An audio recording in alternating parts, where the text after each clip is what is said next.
남을링의 사물로大家好，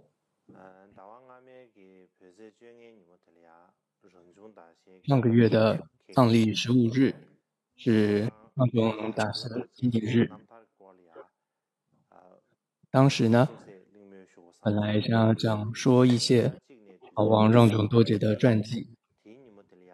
但是一来时间关系，二来当天是大具鼎严务比冈波巴大师圆寂的纪念日，我觉得当天介绍冈波巴大师的传记是更为重要的，所以因此将法王的传记延到今天再讲。那么今天呢，是中国传统的这个中秋节。由于呢让炯大侠就是月亮显现第三世法王容貌的这个纪念日和月圆是相关，所以我觉得今天应该更适合讲说法王让炯多杰的传记。让炯多杰呢是历代噶玛巴当中佛行事业最为殊胜的法王之一。他依止过悟净巴大师、年惹根敦公、多瓦根敦敦珠、英嘎敦珠、桑布堪布释迦教贡里谢于佛藏师舍贾瑟列巴等113位上师。西藏所有佛教经序、新旧密序和各类大小名处的知识，可以说呢，他是无所不知。所以历代噶玛巴当中，可以说最博学多闻的就是让炯多杰了。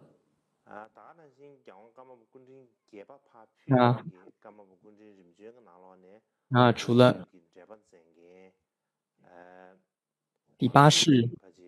米居多杰之外，在这个著作上最丰富的就是让炯多杰了。那他不仅对于噶玛冈仓，而且对于整体藏传佛教、藏族的文化，他都有很大的贡献。尤其他是在咒语密序、指宁玛、习解和三金刚念诵等等各个教法派别上都有很特殊的贡献。而且他比多波瓦大师更早就在藏地弘扬他空，或者说如来藏的这个思想。而且呢，他还撰写了一本和时轮有关的这个历算典籍。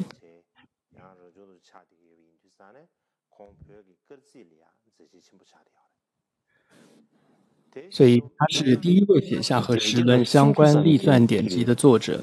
因此呢，对于西藏历算也有很大的贡献。另外，他还撰写了这个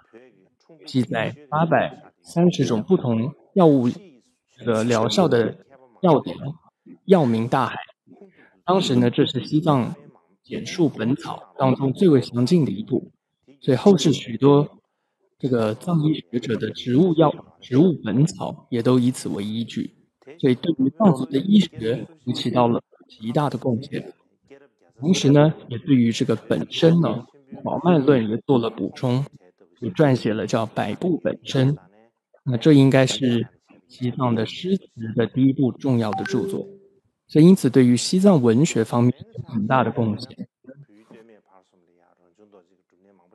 那么实修方面来说，对于西藏全境都有许多让炯多杰闭关实修的地方。那由他所兴建的寺院也和一般寺院不同，多是以闭关中心为主。那他有80位证悟弟子和众多具备觉受和证悟的弟子。那这也是他极为重要的佛系事业中的一项。那以上的这些相关的内容呢，是非常丰富的。这次因为时间的关系，就没有办法多说了。我希望未来一年的让炯大杰的纪念日的时候，也继续再说。总之，好王让炯多杰是雪域西藏的可以说第一位转世主骨，而他的佛行事业，我相信是所有具有祖骨这样的头衔的人当中最好的一个典范。这次呢，我想借这个机会，简略的分3个方面来介绍让炯多杰。第一是法王的诞生和他殊胜的佛行事业，再来是西藏第一位转世诸部，再来是让炯多杰大贤日的由来。那头2个部分的内容，我主要依据的是一部古老的文献。那由他的亲传弟子雪儿仁谦撰写的关于法王让炯多杰去汉地之前的一部传记，在之前拿到了这部古老的文献。第3部分依据的是其他一些权威的传记历史文献。依照传统的说法，第一世噶玛巴是杜松前巴，第2世噶玛巴西，第3世是让炯多杰。但是噶玛巴西被说成是杜松前巴的祖古和转世，也就是噶玛巴的下一世时，在当时还并没有这种认证坐床或身坐的这样的传统。但是实际上噶玛巴西当时是自己他当时说自己就是杜松前巴的祖古，就是他的转世。我们怎么知道呢？就在他的自己所写的这样一部自传当中有这样提到，他说法王杜松前巴传记当中提到过，未来在藏地山南的7个圣地会出现一个人，之后在澄江边某人将能圆满我的心意，还有施主贡巴瓦需要2到3世才能进入正道。以上3件事情将同时发生等等。因此，为了圆满法王杜松前巴这3个心愿，我具备广为人知噶玛巴名号，具备正念和正知，统称长江沿岸佛法兴盛之地的赞普后代的家族等等所以噶玛巴西的这个自传当中，这段文字很清楚叙述了自己是符合杜松前巴转世遗嘱受记的这个理由。同样传记中还这样写道，他说昔日著名的杜松前巴和现今无垢法孙让炯多杰2人名称虽然不同，时代也有先后，实际上却是本质却是完全相同的，就是心意是完全一致的。所以说到这里，2人的心意完全是一致，也相似的记载还有很多，但时间的关系就不说了。所以让炯多杰那噶玛巴西的一个密号这部分之后会再纠正。同样呢，在一部由噶玛巴西撰写的崩扎巴传记他是杜松前巴的弟子所以当中有这样写道，噶玛巴西在见到自己的上师崩扎巴之后崩扎巴当时就时常出现杜松前巴的静观，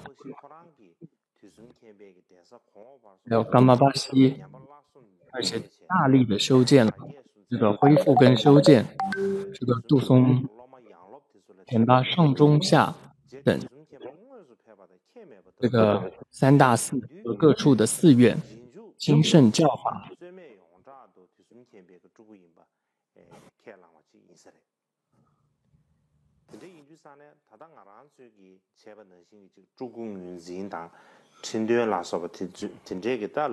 所以在弟子的心目当中呢，他就像是杜松前巴再来一样，因此呢，大家一致的觉得他就是杜松前巴的转世。所以当时呢，虽然没有经过像是现在对于祖古那样的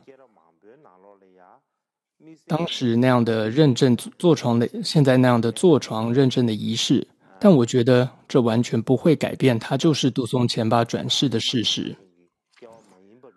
这就像是佛陀过去生当中这个很多身世投生为菩萨当时也都没有被认证或坐床，但也没有因此否定他就是佛陀的转世。我想这是一样的道理。从历史传记文献上来看，杜松前巴的时候他还没有被称为噶玛巴。从贤者喜宴等等文献当中我们看到杜松前巴出家时得到净观，由空行母赐予行佛事业者和噶玛巴称号，有这样一段文字的记载来看哦。当时这个称号，噶玛巴这个称号，它还并不广为人知，它只是杜松前巴的一个秘密的名号，而是到了第二世的时候呢，才流传开来。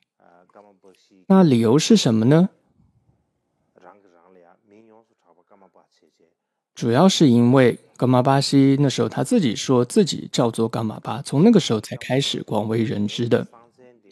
其实同样的情况，这样的情况是有的，也就是前一世的密号会成为下一世的这个正式的名号。例如噶玛巴西的密号是让众多杰，这就成为了第三世噶玛巴的名号。而让种多杰的密号是若佩多杰，也就成为了第四世噶玛巴的名号。这样的例子很多，但也因为如此，那近来噶玛巴西和让种多杰两人的这个著作也时常会搞混。为什么呢？因为两人很多时候都用了作者名称，都用到的是让种多杰，都写成是让种多杰。另外一个说法就是依据大学者这个与大成就者噶玛恰美他撰写的一部噶玛寺志里面记载，他是说由于噶玛巴西住在噶玛寺，所以呢他得到了噶玛巴这样的头衔。那么这样的一个说法是为了抬高噶玛寺的这个地位而这样说的呢，还是一般来说噶玛寺就是由杜松前巴所建立，所以噶玛巴的头衔理当就是属于杜松前巴。但或许噶玛巴西他住的时间他比较久一点也说不定。总之呢，这还需要进一步的研究但是从这个整体冈仓的历史文献上是看不到有这样的一个说法的。总之呢，仔细研究历史文献之后可以知道，第一世噶玛巴是噶玛巴西，第一世持黑宝冠者是谁呢？是杜松前巴。那从转世开始算起的第一位噶玛巴是谁呢？则是让众多杰。所以因此呢，在一篇有关杜松前巴的授记文中这样写道：楚布寺会出现3位黑宝冠者。我猜想这句话在说的就是这个，意思就是这个了。另外呢，同样在米之多杰撰写的一部《瑜伽序》的注解中也写道，现今达波噶举没有争议的2位显密法眼，不让，不就是不敦，让就是让种多杰。接着里面写道，其中片之让种多杰，他是第2世持有噶玛巴名号者和第3世持有黑宝冠者。我觉得这一段叙述是文献当中那对于历史记载相当仔细的一段的这个叙述。那噶玛巴持有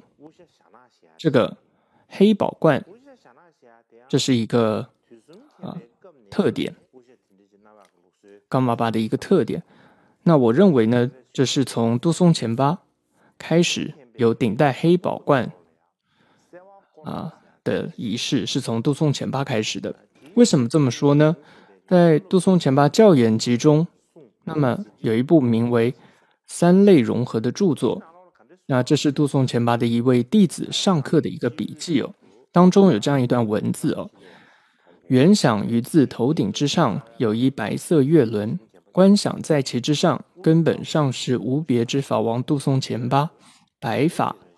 然后黑宝冠，就是顶戴黑宝冠，端坐于光芒和光芒之字形当中。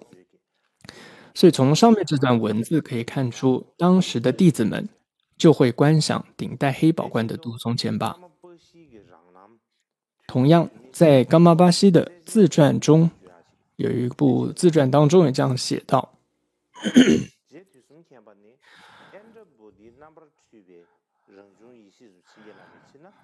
杜松前巴由于得到因扎菩提相所变现的自身本质的加持，因此所有弟子的显象经验当中尽是不可思议的变化，就像是镜中的影像一般。那就是看到他顶戴象征和婆罗门萨拉哈本质为一、法性不变的巨金刚金灵眼黑灵宝冠，这是黑宝冠，这是过去世间从未有过的事情啊。而此作为具身本质大手印的各种标示，无以为是。所以噶玛巴西有这样的一段自传中这样提到。同样，米芝多杰呢也引用了古老的杜松前巴传记当中的一段文字，说顶戴黑灵微绣花纹的宝冠。另外呢，在噶千大营，还有在大寺，就是住席地的这个大佛前等等啊，也有许多这个杜松前巴顶戴黑宝冠的这些文献记载。但是总之有很多这些记载啊，但是和我们今天没有直接关联啊，就不多说了。那么接着和让成多杰传记直接有关的第一个内容，就是法王的诞生和其殊胜的佛心事业。那么法王让种多杰他的诞生的时间是诞生在这个1284年的这个就是第5回绕年的末后年，就是藏历1月8日，在之后在1339年藏历6月14日圆寂。所以呢，他是13世纪的一位大师。他的出生地呢是定日兰可，父亲呢名为敦巴却巴，母亲名为琼摩央真。他的乳名呢是缺加贝。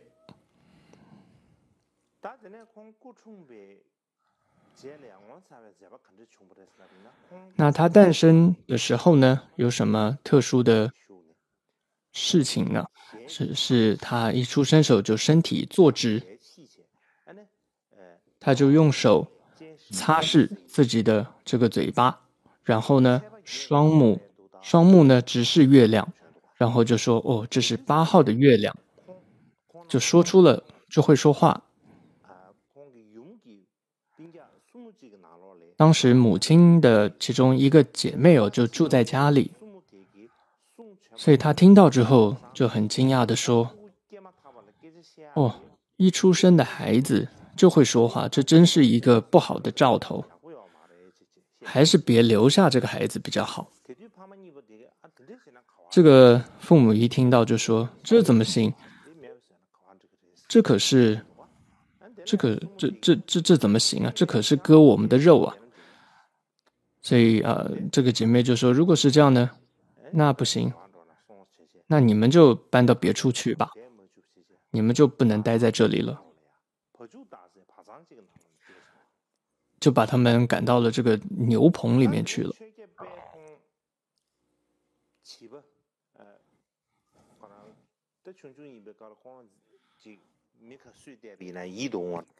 那这个缺加巴呢，就是第3世法王，从小就非常的可爱，很讨人喜欢。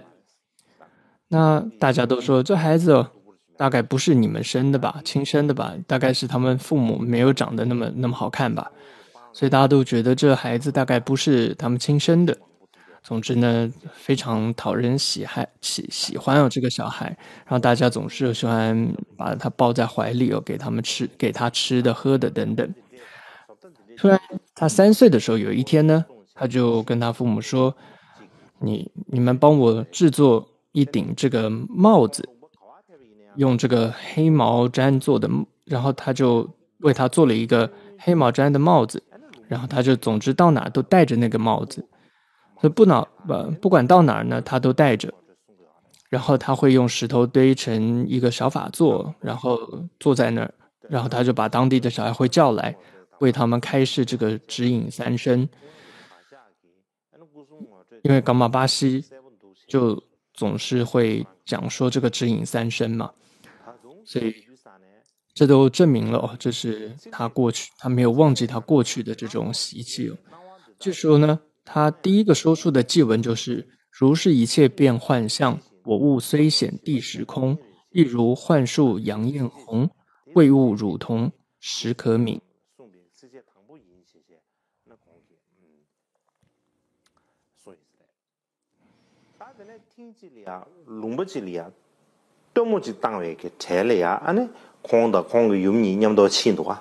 那么还有一次呢，父亲呢把他背在这个身上。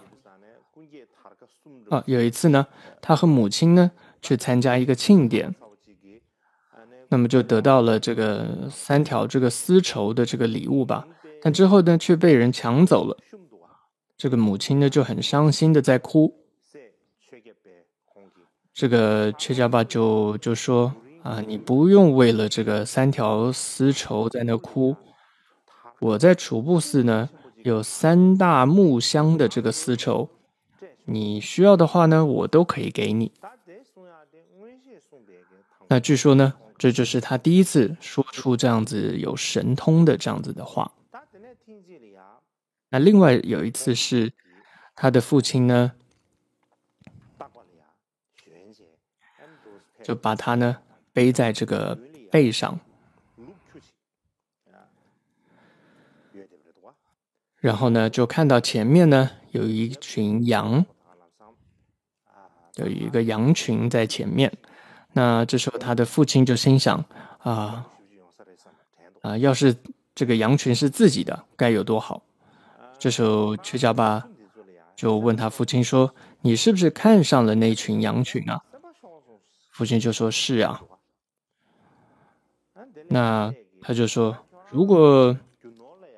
你这么喜欢财富的话，我在多康地区就有这么多的马匹，未来我都可以给你。父亲就说，你难道可以读我的心吗？你到底是谁呀？父亲就非常的惊讶。这时候他就说，我是噶玛巴的转世。这时候他的父亲就心想说，他就想回忆起就是以前呢噶玛巴他真仁波切噶玛巴仁波切呢送过我礼物，而且当时他还对我说，未来呢我会借宿，我会跟你借你的房子住，我会借宿跟你借宿在你那里。他讲那句话大概就是这个意思了。所以当时内心他就顿时就升起了很大的信心对噶玛巴。那过了一段时间之后，那有一天呢，他的父亲敦巴就心想，他们家大概是比较贫困吧，贫困。所以有一天他就心想说，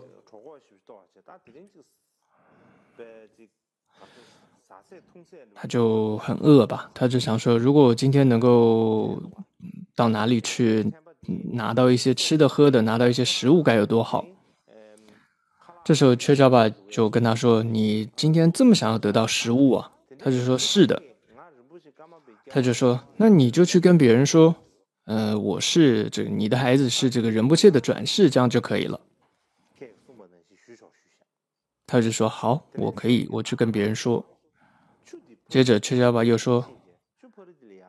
你过了那条河之后直接到那个村里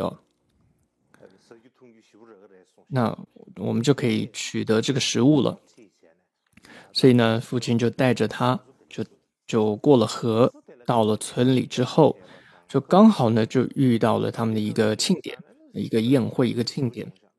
所以那里呢就取得了很多的食物。那父亲呢就非常的高兴，大概也喝了一些酒吧，总之就喝醉了然后就对每一个人说我的这个儿子说自己是噶玛巴的转世，所以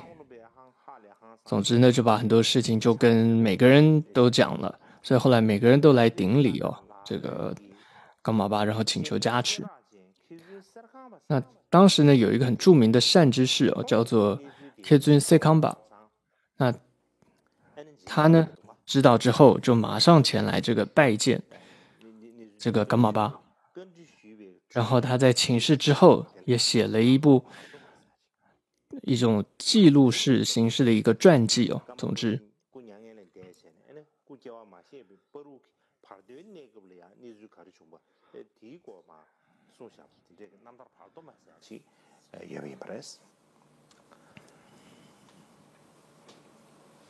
다 대신도 공기 이합돼 런중도 지기 이합돼 공야 시제의 주역이 냠내도 좀开있어요. 那么由于呢父亲呢是一位修持习阶法还有这个施身法的修行人，所以呢他从小就跟随父亲学习了这个所传承的习阶法。那另外他也跟随了2位密乘行者这个咒师领受了这个真实黑如嘎还有普巴金刚的这个灌顶。那以上就是他从出生等等的一些故事。第二个部分就是他是西藏第一位转世主古。那么主古认证的传统这是藏传佛教的一个特色。一般来说主古或者我们说化身这个词汇是大乘佛教形容佛陀3身之一的一个用词，也就是化身也就是佛陀为了利益众生而化现出的一个身形，或者说是色身中的一种。其中呢可以有很多的细分。那一个菩萨圣者可以随类度化而显现不同的化身，凡夫众生的话也可以透过我们说借由禅定的力量而变现出各种的化身。虽然说佛陀才有这种真实的化身但是呢我想因为这个具有相似的相同性所以我说也都可以称为叫做化身吧。那至于说养 C 就是转世这个词呢刚好相反，它是指凡夫因为烦恼业力而不断的轮回受身。那菩萨圣者是因为慈心悲愿而投身，至于佛陀是没有是不刻意的自在利益而化身。而同样凡夫就算是凡夫，他如果在活着的时候或者说临终的时候，他有很强的这种愿力准备投身，他很强烈的专注的这种祈请发愿的愿力，那么就像是阿弥陀经当中有记载他就可以投身到想要去的地方等等。总之呢轮回的思想这是所有佛教徒都知道的，在共同称的很多的权威的这种典籍当中都有记载很多佛陀自己过去生的本身故事，还有许多其他人的过去生的故事和未来的受记。所以转世认证这不是藏传佛教自创的一种模式，但是呢我们说某位大师他延续了他的前一世的这个传承，然后继续弘扬教法，然后利益众生的这种传统，确实由法王让炯多杰他开始的。那之后呢藏传佛教所有大小各个宗派也都开始了这个传承，也都开始这样的一种传统模式。所以因此西藏就有了比起上师圆寂上师不转世大家更感觉更为痛苦这样的一种说法。那么至于认证主古的方式就很多，这是时间关系就不多说。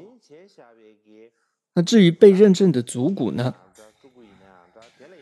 那也有这种上中下的这种分别，这也就不多说。但是从历史上来看历史上的祖古们，由于呢对于佛教和众生都能够起到很大的利益哦，因此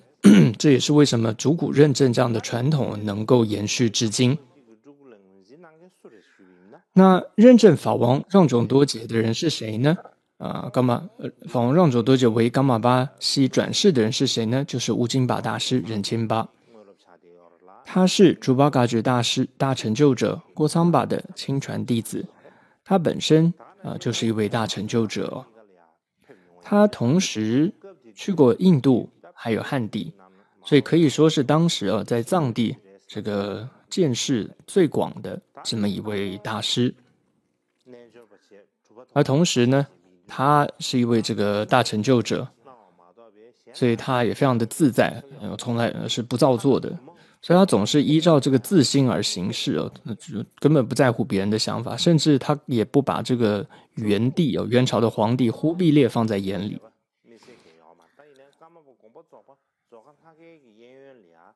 那他在噶玛巴圆寂之前呢，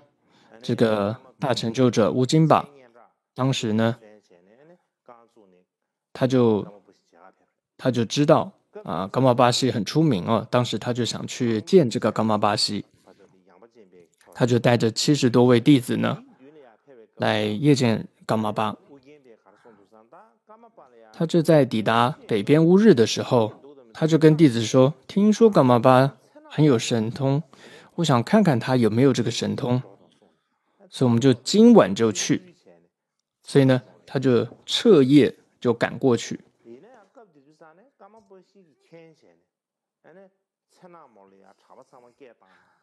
但是这时候噶玛巴就已经知道了，所以就跟所有弟子说，这个乌金巴呢就快到了，大家就先准备好迎接。所以就清晨的时候，所以大家都早就准备好，准备这个伞盖等等，所以大家都已经在这个弥勒法座。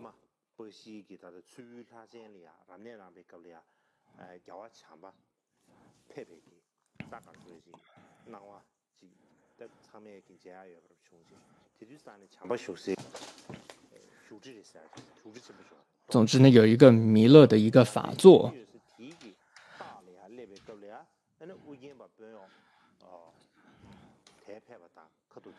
所以总之刚好大家准备好的时候，这个乌金巴他们也全部都到了那里。所以呢，乌金巴一看到的时候就想到说，哇，这个噶玛巴西真的是有神通的，所以他就第一次调服了乌金巴他的傲慢的心。接着到了里面之后，仁波切就对他们说，需要我把你们变成像这个，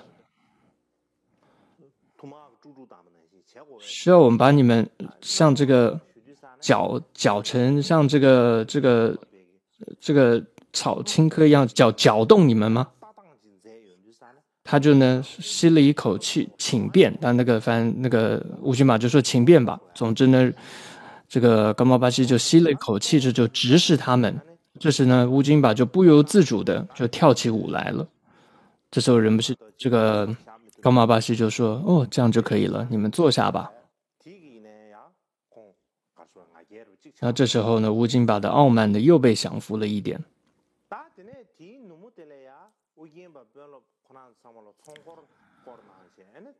然后当晚呢，这个师徒们乌金巴的师徒们呢举行会供，然后大概喝了酒吧，就被醉倒了。就没想到说有一只狗呢把这个会供的肉呢叼走了，所以他们不知道。隔天一大早，他们就到这个仁波切噶玛巴西座前去用早餐。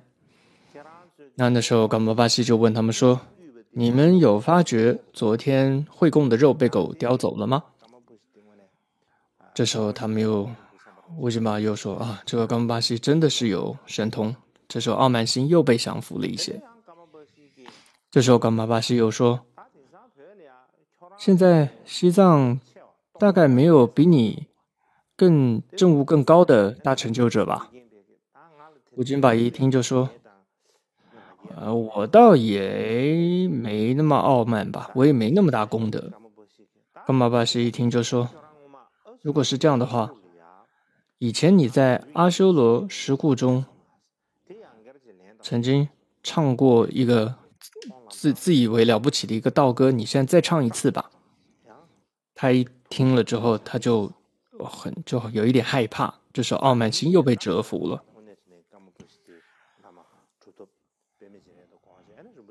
总之呢，这时候乌金巴已经完全相信了，噶玛巴西真的是有神通，就开始跟他求法，就听完很多的教法。之后，噶玛巴西就邀他到这个南方去，就说你在那边会有广大的利他佛心事业，对他做了授记，然后说不久的将来未来会有一个人需要你很好的提携跟照顾，你要好好的去带领他，给予他指引，然后你要把这个一些东西给他。说完之后，就把指引三生这个经典，还有这个黑宝罐就托付给他。当时乌金巴说什么？他就说：“都松前巴有一个授记他说这个楚布寺呢会有3位顶戴黑宝罐者，那2位呢已经出现了，那第3位是不是我呢？因为呢他得到这个黑宝罐了，所以他就想说第3位大概就是我自己了。所以他呢说完就把这个法帽戴在自己头上。噶玛巴西就直接说：不是你，不是你。”而是那一位有一位将会被你提携跟照顾的那个人会出现，意思就是是那个人。总之呢，噶玛巴西呢就跟乌金巴说了这样的内容。在乌金巴见完噶玛巴西之后呢，当时有许多从舒莫雪山来的一些人呢，他们要去这个拉萨朝圣，那就他来到这个拉萨朝圣，所以就顺便呢来到这个楚布寺听法和朝拜，所以就来见这个噶玛巴西，来拜见噶玛巴。所以噶玛巴西呢，在给完所有人开示和加持之后，就说其中呢有一个人精通3类道歌还有习接法的人呢，就稍微留下来，我有事情找你，我有事情跟你说。那之后呢，就给了他一件这个，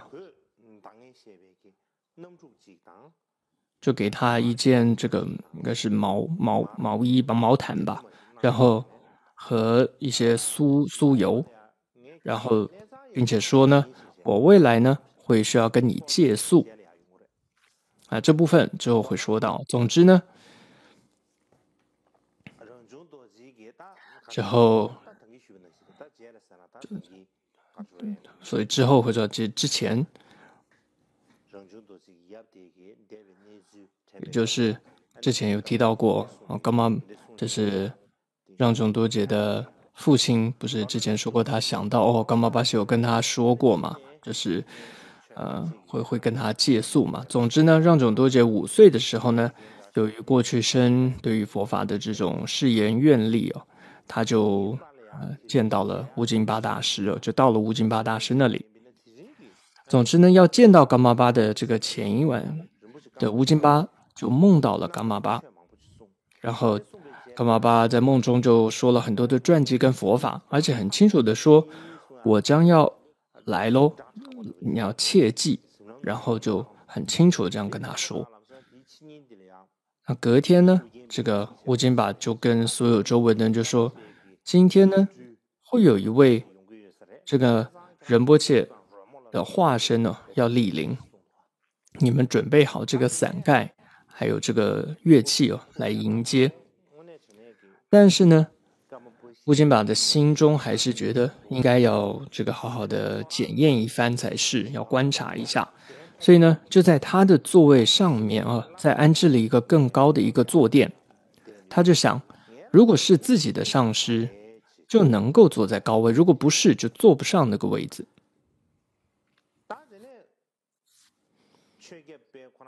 接着呢，大家见到这个切加巴，还有这个他父母来了之后呢，所以在外面迎接的人就想说，大概这就是乌金巴说的，这个化身哦。所以总之他们就准备吹奏乐器就迎请了。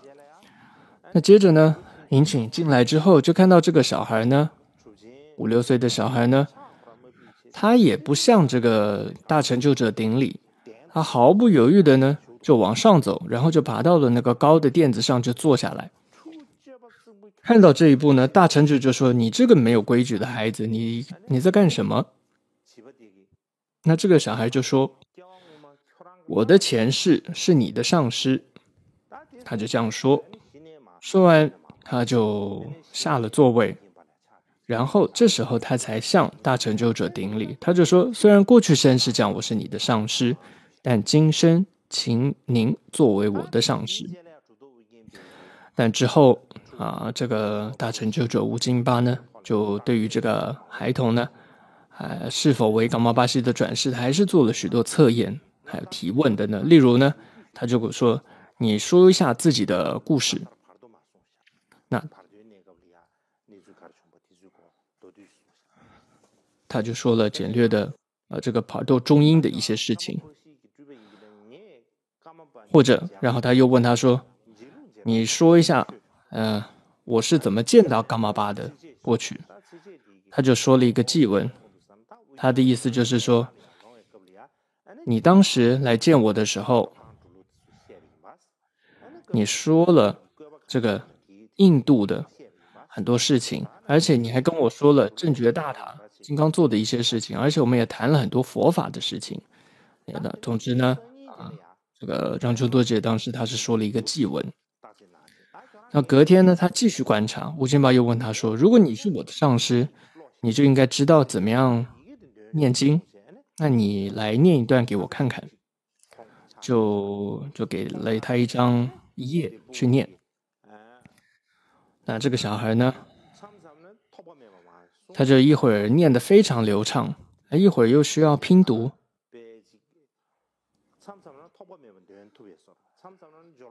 那一会儿呢，又念得有点卡卡的。那大成就听着就笑个不停，他就笑着说：“真没听过这么让人好笑的这个念法。”又一次又问到说：“你几岁啊？到底？”他就说：“我就是大概5岁。”他说：“5岁。”大成就者就说：“乌金巴就说，如果你是猴年这个1月8日出生的话，我的上师是羊年9月3日圆寂，中间才间隔了4个月又5天，那你应该不是我的上师才对的，因为应该要怀胎9月嘛，至少。”他说你才不是我的上师。那这个小孩就回答说：“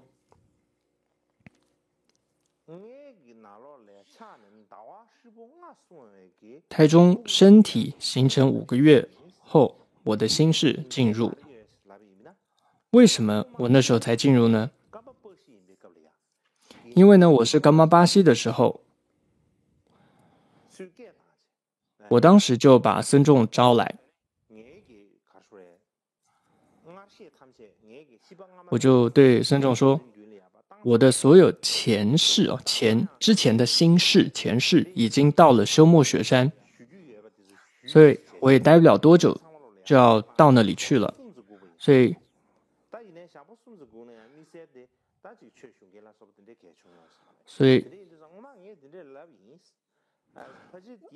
你们有什么要问的就尽量问。你们当时呢，你也应该有听到吧？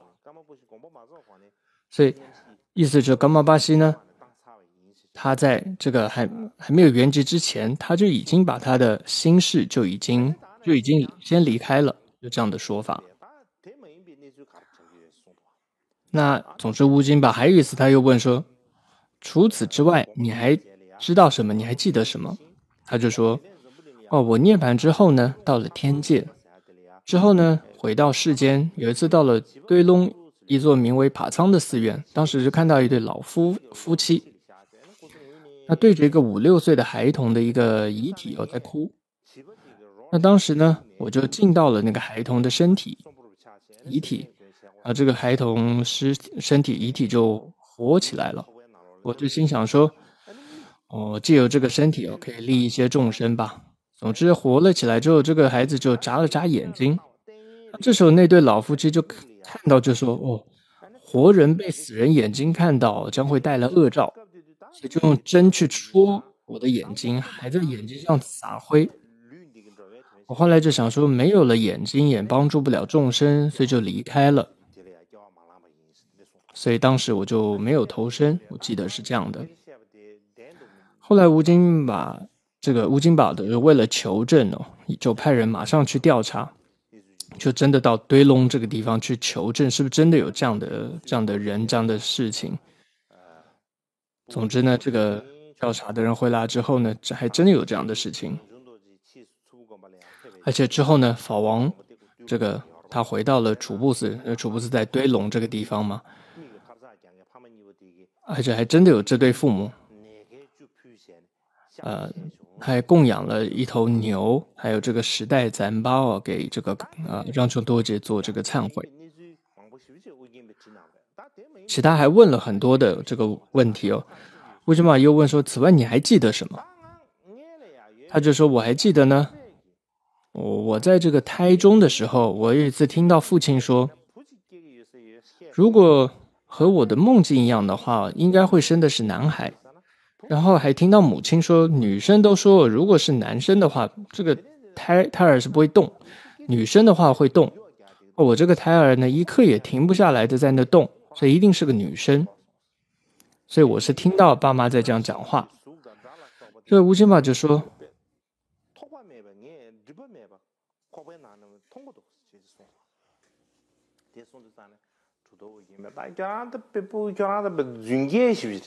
这绝对是骗人的，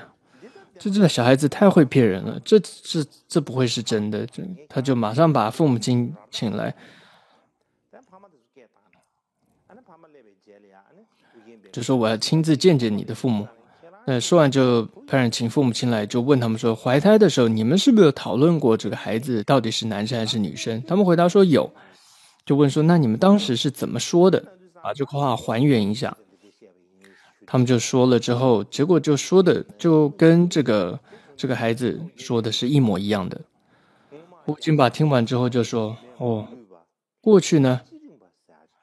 印度胎中没有受到染污的有一个圣者叫基金瓦，那西藏不受这个胎所染污的就是你了。除了你们2个人之外，没有再有其他人了。说完之后非常的高兴总之之后呢，就给了他这个菩萨戒还有居士戒，然后就说，我的上师的密号是让炯多杰，现在呢我命名你为让炯多杰。说完呢，就正式赐予他这个名字，而且还说呢，仁波切曾经对我说，未来会有一个人需要由你来提拔带领那个被提拔带领的人应该就是你了。然后这是他托付给你的一顶黑宝冠，还有3生指引这个经典。说完呢，就把这个冈巴巴西托付给就乌金巴的这个东西就给了让炯多杰。之后呢，让炯多杰7岁的时候，他就依止了堪布贡嘎西拉出家。之后呢，楚布寺的这个寺主叫做涅热根敦波，他有一次亲见到观音，然后他就得到一个授记说，这位主骨未来能够广大利益众生，所以他就马上呢写下一首赞颂的诗，还有很多的供养就派人送到定日去给这个迎请这个大师到这个冈摩巴到楚布寺这部分这次就不多说了。第3部分，让炯多杰打鞋让炯打鞋的由来那冈玛巴西呢，他是圆忽必烈的古师，那后来乌金巴也接受元帝的迎请成为国师。而到了让炯多杰的时候呢，元文宗也信仰佛教，那他也依照了传统，那派遣贡嘎坚赞等人然后去迎请让炯多杰进京。但是呢，当时途中出现一些不祥的征兆，当时让中多杰就知道，这个元帝呢寿命大概有些障碍，所以当时他就决定返回楚布寺。真的不久之后，果然这个元文宗呢就过世了。那之后，让炯多杰呢就再次经过卫藏呢再进京，在西元1332年10月再抵达大都。当时呢他又知道元宁宗寿命也有障碍，所以的确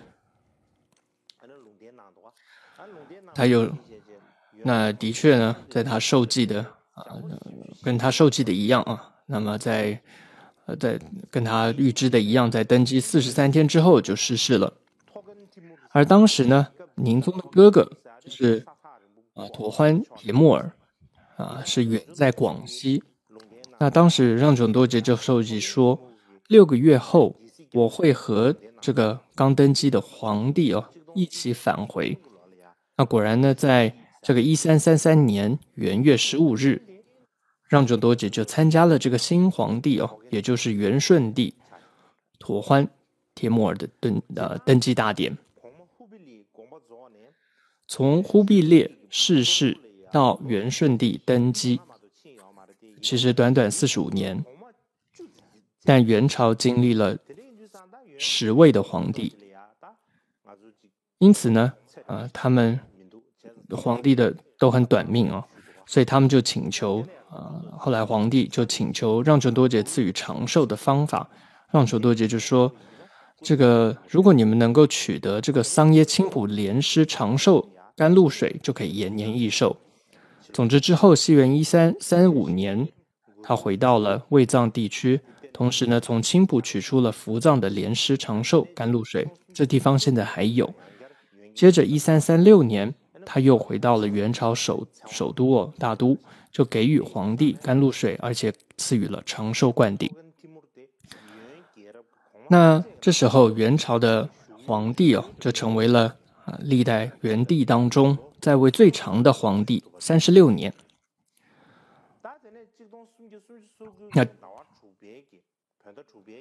那1339年6月14日，那在半日之后，让炯多杰在午后吧，让炯多杰在皇帝和大臣的陪同之下呢，那前往胜乐金刚这个立体坛城前绕行，之后在一个座位坐下，之后看着天空合掌着说，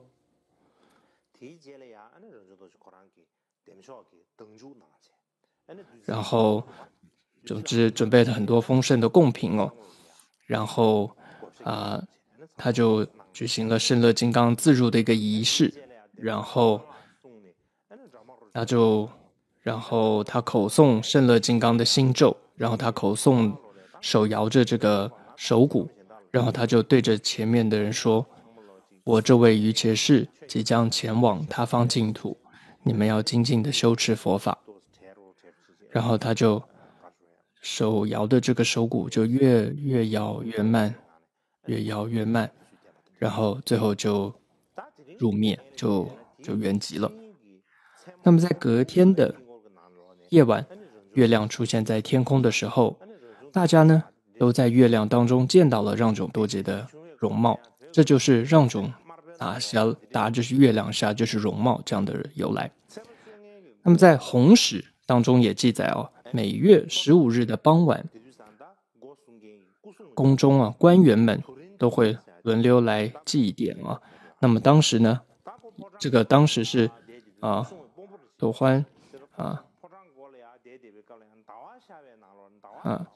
帖木儿到达宫前时呢，身在空中的月亮当中显现出法王让炯多杰与金塔。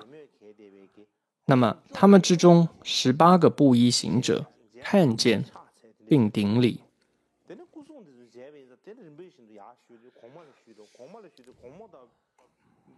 那总之呢，后来他们也跟皇上这个上奏之后总之皇上和大臣们全部都看到了。所以比起让种多杰在世的时候，他们升起了更大的信心。